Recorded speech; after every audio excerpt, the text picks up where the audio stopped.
beware of Crimson Peak. And that's a voice you hear throughout the course of the movie. Hey guys, welcome to my new review of Crimson Peak. This is the new Guillermo Del Toro film, coming out in a big weekend of other films such as Bridge of Spies, which I just reviewed, and Goosebumps, which I'm planning on reviewing very soon. But in Crimson Peak, like I said, this is the new Guillermo Del Toro film. He's worked on Pan's Labyrinth, Pacific Rim, the Hellboy films. He's a huge visual, visionary film director. In Crimson Peak, it's about an author who's trying to get her book published. She wants to make a horror novel. People want her to work on a romance novel since she's a woman at the time.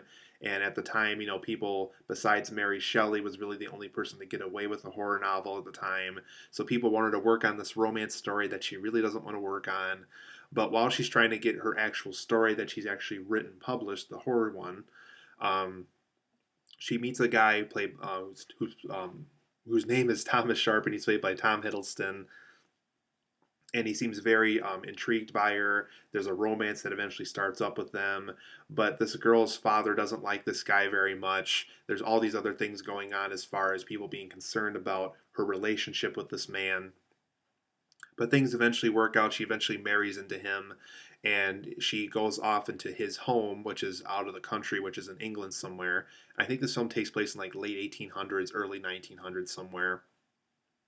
So he lives off in this big mansion. It's old, it's creepy, it has ghostly spirits in it, and it's sometimes referred to as Crimson Peak because there's this red clay that grows underneath the ground, and when it snows, the snow has a tendency to turn red, making it look like blood, calling it Crimson Peak. And like I said, throughout the course of the movie, this girl hears this ghost telling her about Crimson Peak and how to warn her about it, and she really doesn't quite know what to be warned about Crimson Peak. So she hears that throughout the movie, but for the most part, the movie also focuses on her trying to figure out this man that she's married into. He disappears into the night. He, focuses on his work almost too much, and there's something going on between him and the sister that she's not quite sure what that's all about. And so this movie's all about her trying to put the pieces together of who her husband really is. So overall, guys, I liked Crimson Peak. I think it's a very good visual film for Guillermo del Toro. This man really knows how to handle his visuals really well in a movie. And haunted house movies is definitely something I could always see him do, and he's obviously did it here in Crimson Peak. But yeah, definitely a huge visual achievement for him. But in certain aspects of the story, which I'll get to in the negatives, it does fall flat a little bit in that department. But for my positives and negatives of Crimson Peak, like I said, this is a visual achievement for Guillermo del Toro. He knows how to handle his visuals really well, and for those who saw Pacific Rim or Pan's Labyrinth, he knows how to handle really creepy looking creatures or knows how to set the environment of something. And he does that once again with Crimson Peak. The film also builds its suspense really well. Is a good suspense builder when it comes to some of the creepier scenes and some of the scenes that are supposed to show kind of the darker side of this mansion. So Del Toro does that very well. I also thought this was an interesting story concept. This woman trying to figure out who her husband is, how why he's living in this creepy mansion that he seems to never let go of, um, and how we see all these ghosts. Not only at Crimson Peak, but we see ghosts at earlier times in her life. There's certain aspects of the story that I thought were interesting. So thumbs up to the story in that department. For another positive I had about the movie was I can never pronounce her name, so I apologize if I pronounce her name wrong. Is that Mia Wasikowska? Wadawowski, the girl from Alice in Wonderland. We'll just say that for now. Tom Hiddleston, who's in the Thor films, is Loki. Both of those two people gave great performances here. Tom Hiddleston was great at being mysterious throughout the movie, and the Mia girl from Alice in Wonderland, we follow her the whole time. We kind of root for her the whole time. We really want her horror novel to be published. We want her to be happy with this man, but we also kind of want her to get out of this Crimson Peak place just because it is so creepy, and we want her to go off into an actual normal home with this guy somewhere. So, but overall, great performances from the two of them. The film also has Del Toro's special touch. It really does feel like something like Pacific Rim or Pan's Labyrinth. It also feels like something we would see like Frankenstein or Dracula walking around in.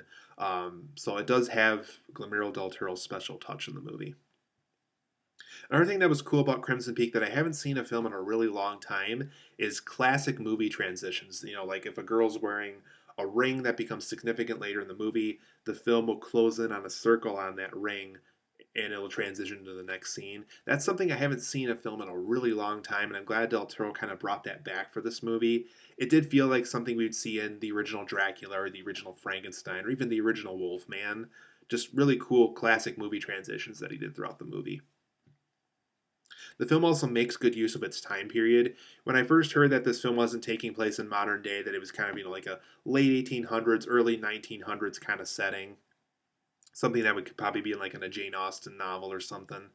I was kind of worried. I'm like, okay, will Del Toro do that really well? Is he gonna maybe modernize it too much?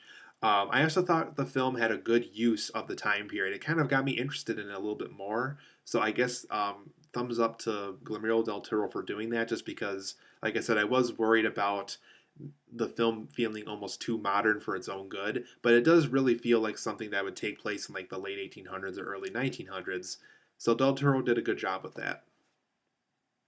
For my negatives of Crimson Peak, this is kind of where the film went a little sour at some points. I thought the ending was a little weak, and the way it wrapped itself up was pretty weak. Just didn't like the ending. It kind of was a slap in the face to everything that happened earlier in the movie. The film could not wrap itself up very well. And I really can't tell you why because that would go into spoilers. Another negative I had about Crimson Peak is some of the ideas never quite follow through. Like they introduce something, but then there's no follow up. Then they introduce this other thing, there's no follow up. They introduce this other thing, and then we see the twist, and now that idea from earlier can't get followed up now. So the film never really follows through with its own ideas. Another aspect of the movie that I was kind of shocked that I didn't like, and I thought I was going to like it going into the movie, is Jessica Chastain's character and her performance. Normally, I like a lot of her stuff. You know, I liked The Help, I liked Interstellar, I liked her recent performance in The Martian not too long ago, but I just did not like her performance in this movie. I didn't buy her character at all. I didn't like her character at all. There's certain aspects of her character that work into the twist that I don't like.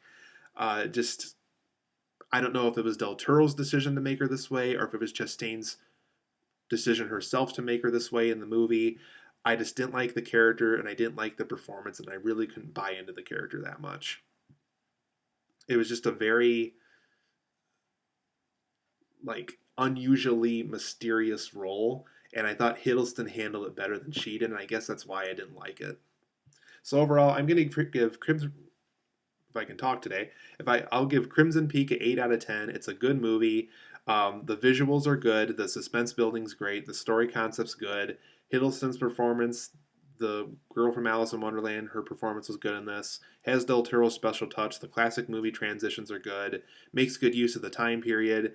But the ending, the way the film wraps itself up, the fact that some ideas do not get followed through, and Jessica Chastain's character and performance, I just could not buy into in this movie. 8 out of 10, good movie.